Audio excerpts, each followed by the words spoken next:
Warren Buffett, brilliant investor, but I don't like his politics. And here he goes again.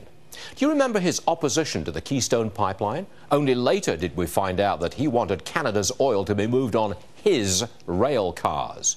Remember his complaint about his secretary paying a higher tax rate, multi-billionaire Buffett? He could have solved that one by paying himself a regular wage. And then his special deal with Bank of America, which followed a conversation with President Obama, he got a deal that's not available to ordinary people. He's lent his name to President Obama and his leftist administration. Oh, what a shame. If he'd stuck to being the greatest investor in recent memory, he would have had everybody's admiration. Now listen to this. Warren's next policy recommendation, he wants to give more cash, your cash, to the working poor. I don't have any great objection to moving it.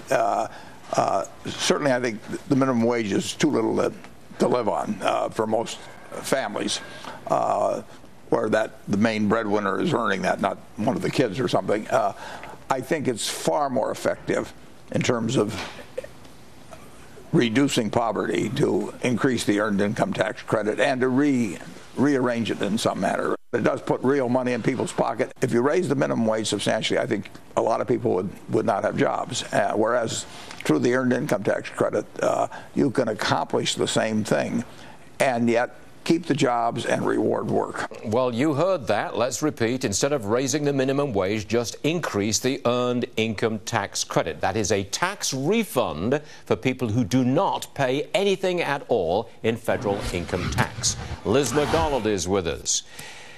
If you're at work on the books, but you don't earn very much money, you'll get a check from the United States Treasury to back up and top up your income. That's the earned income tax credit. You didn't pay any money in taxes, but you get a tax refund. And Warren Buffett wants to increase that. What do you think about it? Well, there's that. And also, you know, listen, everybody wants to help the poor, but it's putting money in fraudsters' pockets. Even the IRS says that about 1 out of 4 of these earned income tax credits result in fraudulent tax refunds. Nearly $16 billion a year goes out the door. It is money out the door. It is money that goes rapidly out the IRS doors without any checks and balances. So, you know, the thing with Warren Buffett, with a few syllables, he can move markets and politics, too. You know, I don't think this is the way to go. It is rife with fraud. Well, he wants to take money from here and give it there. Yeah. Literally give it.